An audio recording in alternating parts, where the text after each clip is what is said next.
What is the science of reading? What are leaders doing to accelerate reading achievement? We answer these questions and more in Science of Reading Leadership, Guiding Minds, Transforming Lives, powered by Just Right Reader. Get ready for an exciting new series as we explore the latest research you need to know as you kick off the new school year. Of course. I am so excited to start another conversation with one of our favorite researchers, Dr. Heidi Anne Mesmer. We are so excited that you are here, and I'm excited to be able to start this conversation. We are all going back to school, and so in this series, we are talking all research about what we need to know as we head back to a new school year. So before we jump into the conversation, let me introduce you to my friend and our wonderful colleague, Dr. Heidi Anne Mesmer. She is a professor at Virginia Tech, focusing on literacy education with an expertise in early reading strategies. This is going to be a conversation that all of us who are into early literacy can really lean into and gain some really amazing information. So without further ado, Dr. Heidi Anne Mesmer, thank you so much for being part of the conversation. Yeah, thank you so much, Terry. And I'm excited to be here and to talk to you. And, my area of interest has always been reader text matching, making sure that kids get with books that they can read and books that they want to read and books that they can see themselves in. So it's exciting to be a part of this. I love it. And I always have a blast when I have conversations with you. You can tell that you are always so good at speaking to the heart of practitioners. So whether our listeners are professionals, whether our listeners are principals or school leaders, district leaders, you always get to the heart of the matter. And that's why I'm so excited about this conversation. Thanks, Terry. Yes, and I mean that completely.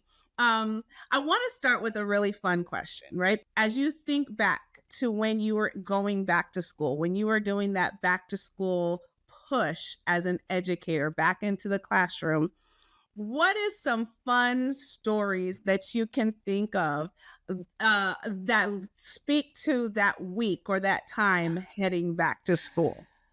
What I can say is that certain things about going back to school haven't changed, even though I'm going back into university classes. Mm-hmm. Always the kind of not sleeping the night before class starts. That's a big one. Always kind of wanting to get to know my students and connect with them and understand who they are. I've taught in lots of different settings. So I've taught in like a very urban setting. I taught in a very rural setting. I remember transitioning to a much more rural setting where it was the kind of community where literally there was nothing much in the town except for the school, maybe a couple churches, and then like a quick stop, where all the farmers would gather and talk. And I remember we had like a behavior chart thing that went home, and one little boy, I don't know, he got a yellow instead of a green. And his mom came in and said, "We are prepared to take away his farm machinery privileges." And I was like, I am not in Kansas anymore. Like it was like farm machinery was not anything on my radar screen. So that was kind of a clever, cute thing. And I also remember the parents in that community, particularly wanting to have a very clear understanding of what the spelling procedures were with the spelling test. And one of the things I learned from that is that, and I've carried with me, is that parents really do like to be involved in their kids' education, but they want to know how they can help. What exactly can they do? What is going to be useful? And that's one of the reasons that I really like the kind of the Just Right Reader, the little QR codes on the back with the videos and the directions, because I think parents can just know how to help their kids and what to do. So those are a few stories. I love it. I will say that, I've been teaching over 30 years and it hasn't changed much in terms of, I've spent a lot of time today just prepping for class. I mean, I think if you're doing it well, you're you're just always kind of thinking about it and investing. I love how you really highlighted the fact that we're always planning, right? We're Yeah. always thinking about how we're going to do this lesson. How are we going to make sure that our learners, whoever they are, come away from the conversation knowing, understanding, and able to do what it is we set out for them to be able to do. That's the first thing I heard. And the second thing that I heard is that parents want to help their kids. And if we can come to the conversation, come to the learning experience, realizing that we all are a team and that everyone really does truly want to work together, it makes everything else fall into place. And so that's what I want us to start as our foundation going into this conversation, right? Right. As we talk about your findings and your research, remembering as educators that the whole is a part of this conversation, and how are we going to connect with all the pieces to make sure that we can accomplish some of the things you're going to share with us today. Yeah, absolutely. I Yeah. love it. I love it. So can you summarize for us the findings from your most recent research or what you've been looking into that you believe will have the most significant impact on educators as we head back to school? Okay. Yeah. So I'm actually going to touch base on about maybe four things. Okay. And then the last thing will be where I spend most of my time because it'll be about a research study and some findings. Love And it. I just want to say that, reading science is very exciting in that, learning is what you are always doing. Right. And so, it's not like the science of reading. Okay, I've got it and I've mastered it and now I teach it. No, you're always trying to figure out what is out there. How have findings been refined or changed? And so that's really important. So I've done three kind of two translational pieces that I'll talk about quickly. And then I have this little thought that I just want to make sure it gets out there. And then another thing is a real study. So translational science is really broaching the divide between what research says, what the experimental studies say, and what teachers are going to do. So somebody who's trying to do translational work is going to be literally reading studies and trying to put those out there in a way that teachers can use them. And I do I'm out on Twitter and I frequently will tweet slides that basically kind of answer various questions about research, but most importantly about how that applies in the classroom. So one of my projects has been a book called Big Words, which is, basically focusing on teaching even the youngest readers very appropriately, even in kindergarten, but teaching kids how the meaningful units in words work. And we call that morphology. And I will tell you that most people don't know a lot about that word. It scares them. When I say morpheme, they think, what is she talking about? Like, is she talking about the medicine? What is she talking about? Right? It's not a word that teachers are conversant in the same way if you think about like phoneme or grapheme. I mean, teachers can tell you right away a phoneme is a speech sound, and it's important because it's how our visual system codes speech. But a morpheme is just as important. It is the smallest unit of meaning in a word.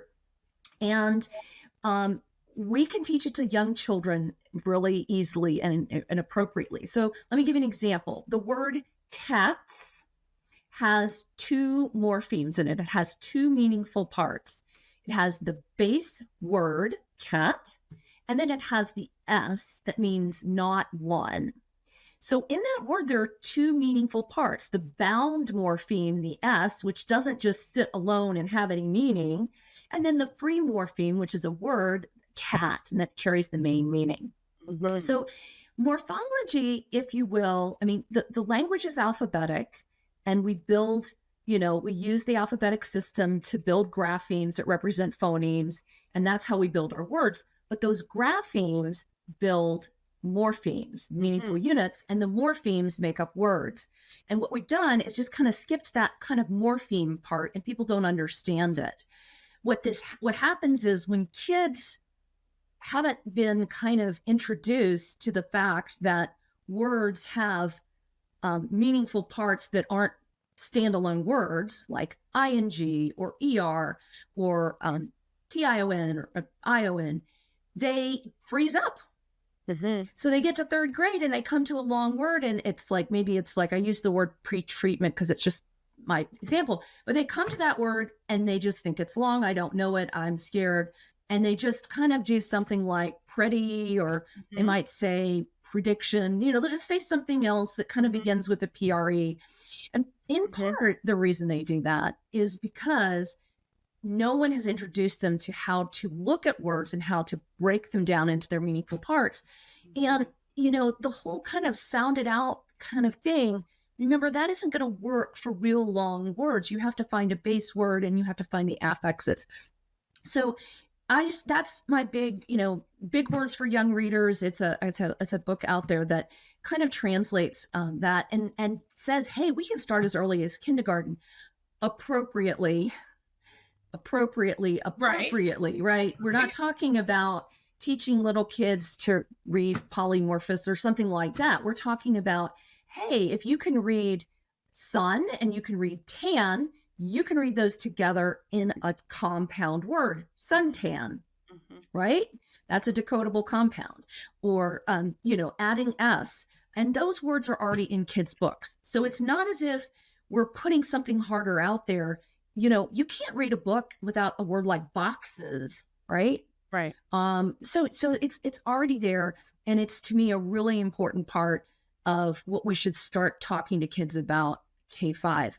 My second look, yeah, go ahead. Well, I just even want to interject just right there, because even the idea of having the conversation around what does the S do right at the end of a word. Yes. Terry, that's hitting the nail on the head right there, is introducing the concept of what a bound morpheme is and explaining to them it doesn't stand alone like the word, but you need it to add meaning. Exactly. What does it do? Why do we have it there? And then the other thing you can do with even young children is you can give them a list of words with S on the end. And I like to do it with nouns because it's a little trickier with verb tenses. But you say, hey, does the S add meaning? So you give them a word like kiss, and you give them a word like pets, and maybe you give them another word, and you say, okay, kiss has an S, actually it has two S's on the end, but does this S tell us more than one? No, not there. So that's the other hard part about morphology, is that it really does depend on the meaning that's being added to the word. Right. You can't just look for a letter or a sequence of letters. You have to know if you can take that part away and still have a word left, right, and it's adding some kind of meaning. Yeah. I love that. And I think that that's the conversation, right? When you talk about transformation or translational science, right? That's the piece that this is what I'm learning. Now, this is what it looks like in the classroom, and this is what it looks like to my learners. And being able to understand that process is really how you're able to know when to start it in kindergarten and how to develop it over the course of the learning experience. Right. Exactly. And that's I'm going to segue to kind of my second point and then get back to my third. And my second point is just this. I do get a little concerned, and I'm a word girl, believe me, I'm all about systematic and explicit phonics instruction. It's comprehensive. But one of the things that I've seen is people are getting very wrapped up in delivering certain kind of techniques, like, okay, how to tap a word, or how to do Elkonin boxes, or how to sound out a word, or how to do dictation, or all of those things. And what they're forgetting is that that's just a tool. Yes. And teachers have to know, a real educator takes that tool and knows, oh, this kid doesn't need to do phonemic segmentation. They can read words on their own. I don't need to do that. Or this child is not hearing that second sound in grin. So I do need to tap that out or do some boxes. Or, this child's giving me an odd answer. I need to provide corrective feedback. Or this is too hard. This kid isn't even aware of letter sounds. So decoding a word isn't going to be there. So it's really important to remember that training techniques is not an educational professionals are picking and choosing, and they're using their mind, and they're reading the room with kids, and they're making choices and listening. And so I really just want people to remember that, like, you can't just learn a bunch of techniques and then think, okay, I can teach reading, because you're going to be up a real big creek when the kids give you crazy answers or they don't know what to do and you don't know what to do either. This episode is brought to you by Just Right Reader. Extend phonics instruction, strengthen home and school partnerships, and accelerate reading achievement with Take Everywhere decodable packs from Just Right Reader. Personalized Take Everywhere packs makes phonics fun and accessible for families. Every book comes with a video phonics lesson and writing pages to help readers reinforce their decoding and writing skills. To learn more, visit justrightreader.com. Yeah, for sure. The thing that I hear you saying is you've got to know like the heart of the matter, not just the pieces, right? If you don't understand what this body of research is telling us about the brain and how it learns and how it takes in information, then you don't know which tool to reach for or which tool to change out, right? And I think that when we come to this body of knowledge, understanding what does it mean as a practitioner before we start to disseminate all of our tools, right? Like we're just pulling off. Right. And I just get worried about people putting sound walls up on their boards and using different things and just thinking, okay, I'm doing it and it's going to work because I'm doing these things. Mm-hmm. If you're doing that inappropriately, or if you don't know what to do when a kid stalls, or you don't know how to correct something, it's not going to work. It's not foolproof, right? We can't idiot proof teaching. We've never been able to do that. Yeah. So that was my second point. My third point, and I'll just do a quick plug. I heard the other day about, I had a pre-service teacher who came to me and said, I'm working in a 5th grade classroom and my kids are in this 2-hour block of whole class reading instruction. Yeah. And that wasn't as bad as the fact that they had kids who were reading on about a 2nd grade reading level, truly, right? And you can flex that level up, but not probably 3 grade levels. In fact, yeah. So if a kid is sitting in a 2-hour whole class lesson and the materials are way away from their kind of range, that means they are not doing a lot of reading themselves. Mm-hmm. And so I wrote an article about this called Time and Text for intermediate grade readers who are struggling with word recognition, to try to translate, okay, how do I know if a text, if the difference between what a kid can do and the text I'm offering is small enough that I can kind of fix it up and scaffold it and provide support for the kid to do the word recognition mostly themselves? Or, how do I know when it's just like, it's too far of a reach and there's not going to be anything educationally productive? I'm all about like productive struggle, but productive means that the gap can be broached, right? And so mm-hmm. I just think it's really important that kids are spending time in text, mm-hmm. time reading, because remembering that, that reading equation is both decoding and comprehension. And you are not doing anything but enabling somebody to continue to depend on that if they never decode. If they never have to decode, they're never going to get better. All right. So now I'll get into like a study that I did. Oh, and then make sure that when we talk, we're going to make sure that you share with us that article so Yeah, that we yeah. can include it in the show notes, because I think that you tapped into something that's really important for us to consider as we are planning and mapping out our time in the classroom. Like, who's doing the heavy lifting during that time? Yeah, that's a really good. I like that. Who's doing the heavy lifting? Yeah, that's important. And sometimes, it's not the kid, and they want to. The Yeah. kids want to. They want to. They know. So I'll talk, for 10 or so minutes about a study that I did. I've always been interested in kind of the words in books and how that worked, and how it influenced readers. So I did a study called Exploring the Frequency Content Contours of Close Reading Text. That's kind of, you know, that's kind of a title probably doesn't mean a whole lot to people. But what I did was actually just dig into texts at three different kind of levels: a 2, 3, 4, 5, 6, 8. I dug into several hundred materials, and they were short materials that would be used for like close reading. So maybe 500 to 1200 words max.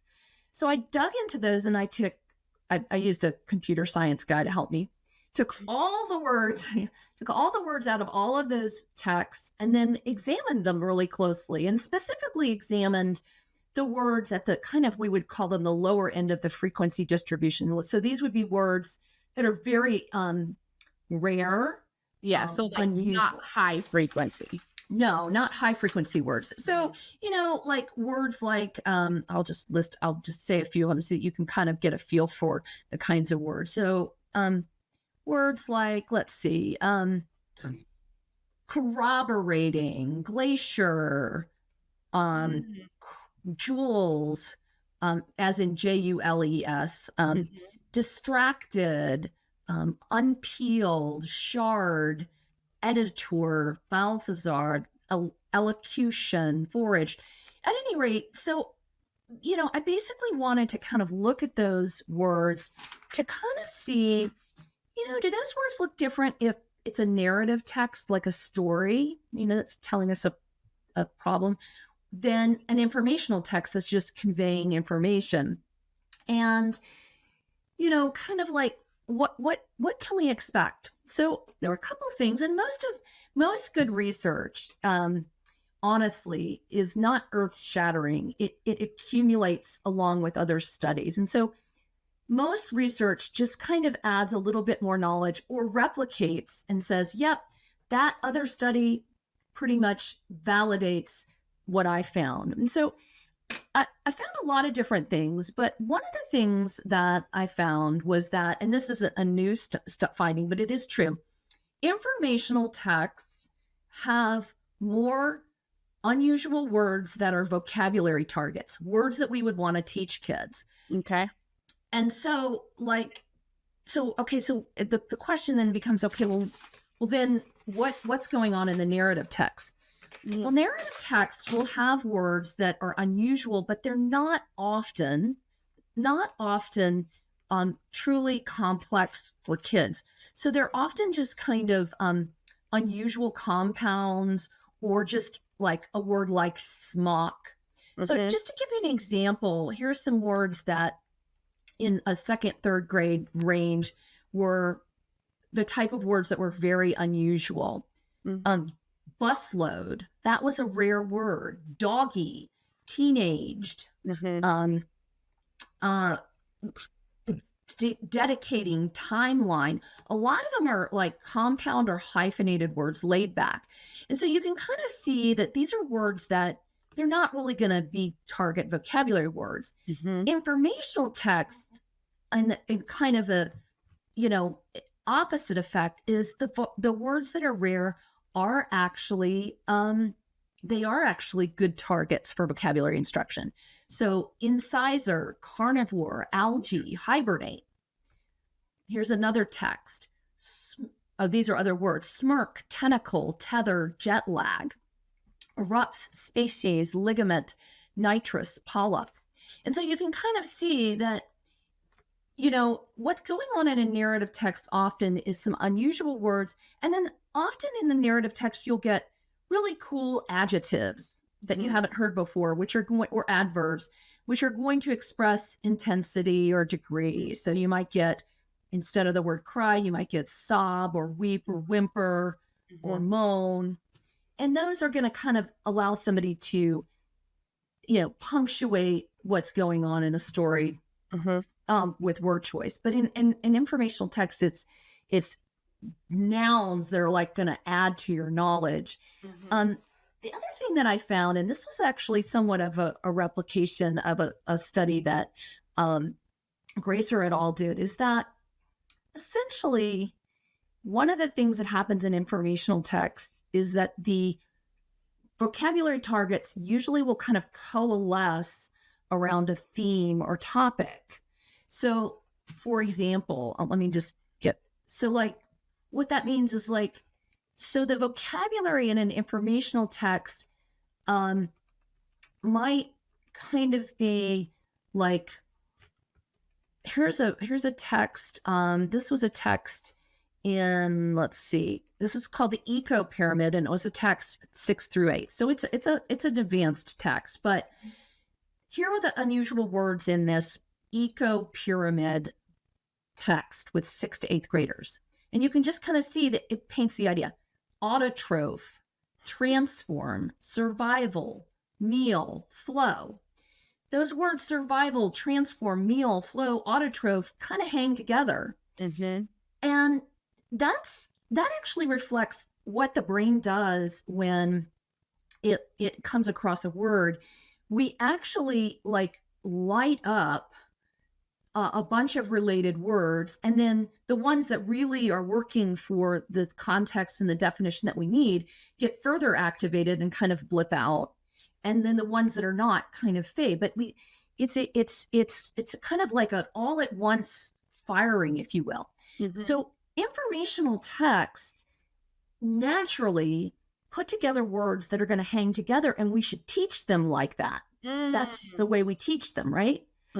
So we don't want to read a book about the Eco Pyramid one day and then something different the next day, and then the next day and the next day. We want to keep all this stuff going with text sets and materials that continue to bring up that same vocabulary so that it gets richly developed and reiterated. An informational text at the same level was called Inventor's Children, and you got words like fireworks, vibrating, vacation, promise, breakfast. I mean, those don't connect, right? I mean, they don't, so it's just it's kind of a different task. Yeah. So what I hear you saying is, if we understand that informational text presents new words or the words that we're trying to help them build this meaning, if we understand that and we are strategic in our presentation of information, then even throughout, we hear a lot about cross-curricular. If we can set up our instruction so that we get a cross-curricular flow and we stay within, say, a unit of study, then we can get even our narrative text to perhaps start to align with the vocabulary that we're going to pull out of the informational text, because they kind of hang together. And then they can start to see over time how those morphology or that meaning, right? Those word parts that have meaning, how they kind of connect with each other and build a broader understanding of all of our texts across the day, across the I mean, absolutely. The more kind of the more coherent and kind of organized we are about collections. I think somebody called it semantic sets. I think sets of words that are related. The better kids are going to be able to really learn and hang on to stuff. And I was, the study that I did just simply reflected that the texts themselves in the informational kind of genre will automatically have that feature. They're also more they have higher levels of referential cohesion, which is not a study that I did, but it's the study that Gracer and others in the Cometrics group did.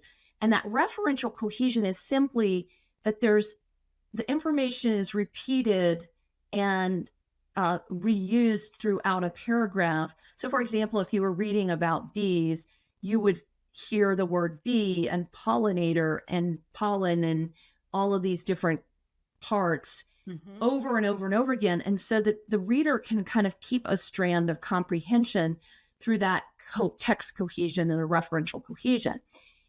So repetition in a text, I'm off topic here. I'm not talking about my work, but repetition in a text not only helps kids with the word recognition, but it also helps them maintain a flow of meaning in the text. And, here's another example for, we're just talking about your lovely kids and their lives, and they are theater kids, and they're doing Junie B. Jones.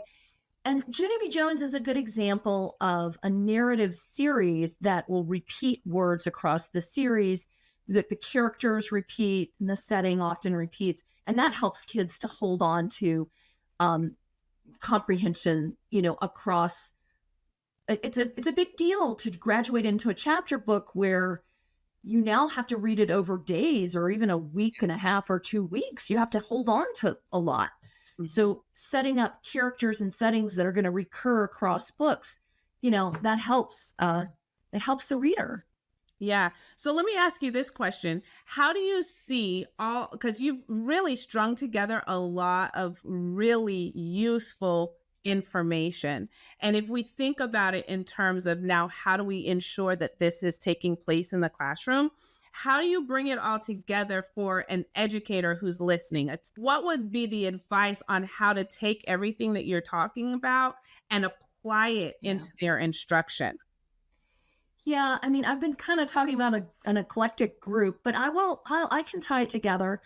So I think part of what I'm really thinking is that it seems like we're in a place where we've gotten the phonics going, and people are, mostly refining their practice. There are a lot of people who are learning that, but I think what I'm really focusing on is let's do some kind of next level stuff. So let's make sure that kids are really spending a ton of time in text, actually reading, and that means them doing the word recognition.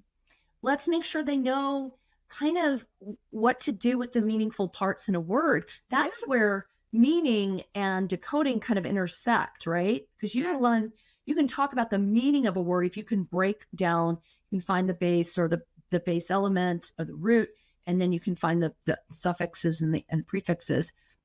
And then, around the techniques, let's not get too hung up in thinking that just because we can, do a bang up, phonemic segmentation activity or boxes, that's all she wrote, because, you can crash that.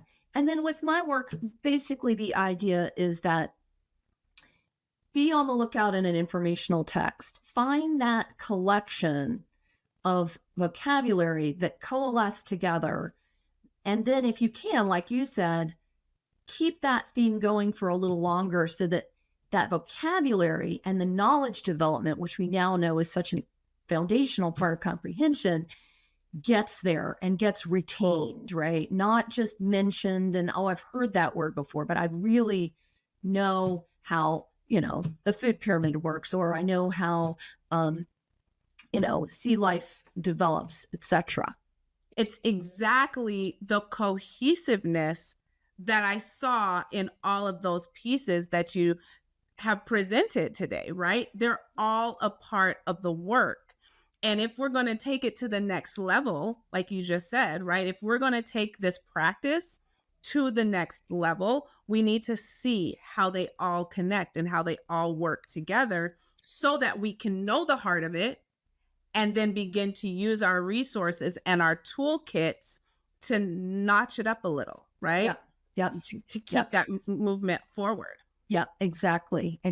So yeah.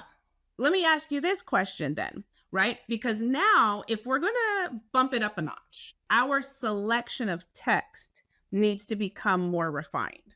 Yeah. And Yeah. if I am a school administrator, if I am the one that's in charge of making sure my educators have the right resources, how can I begin to think about your research when I'm making those decisions Yeah. for the school as a whole? Yeah. So I think people kind of know about decodability and how that functions, but I think one of the things that Just Right has that I like are at that very upper level, you have books that contain prefixes, suffixes, roots. So I would definitely grab onto those and use those in, really fourth through eighth, depending on your readers, because there are some eighth, middle schoolers who are going to need Mhm. that.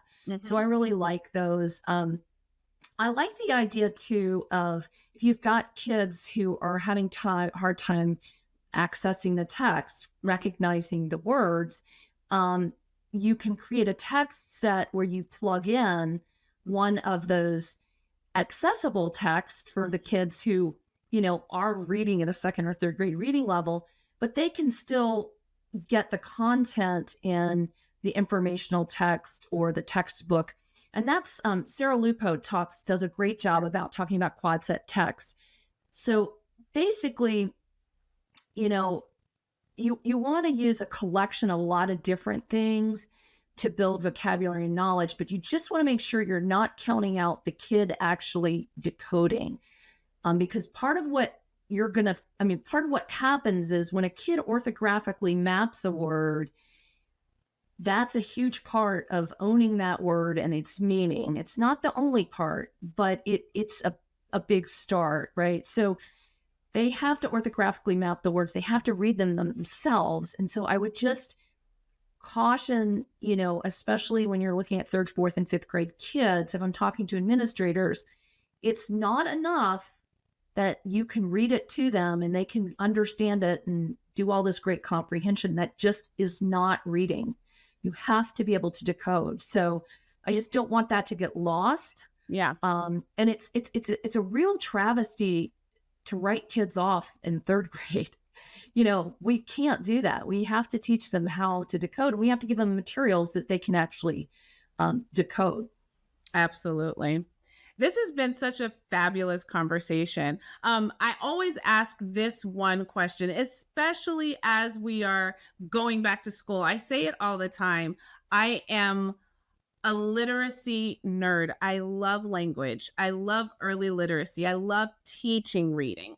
And anytime I have these conversations, I'm feverishly taking notes and going, oh, I want to do this and I want to do that. And I think that as educators, we're avid learners as a whole.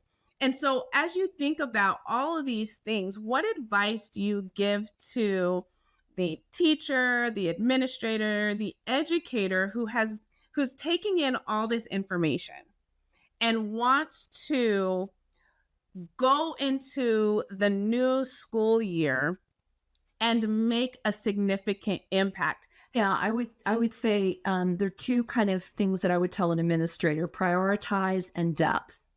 So prioritize is what is the biggest problem going on in your building, and obviously that means with the children, right? Like, if you've got a group of kids who are not progressing, you have to address it immediately. You cannot wait, so prioritize. And then, once you've prioritized what you want, like let's say you need to really bone up instruction in your first grade, or let's say your kids are not so fluent in third grade, or you've got a collection of multilingual learners who are just not getting their needs met, or, whatever your situation is, then I think the other thing that I would just say is that sustainable change that sticks and really, makes a difference is going to take a little bit longer. And so you have to have that commitment to, like really giving people time to do things. Now, that said, I'm not a fan, I am not at all a fan of, at the expense of the kid, right? So You know what I mean? Like, so sometimes what you have to do is you have to put a program in place that you know is going to stop gap. Maybe it's a you know, adaptive kind of software. Maybe it's, something a little more scripted. That's fine because you got to get something in place.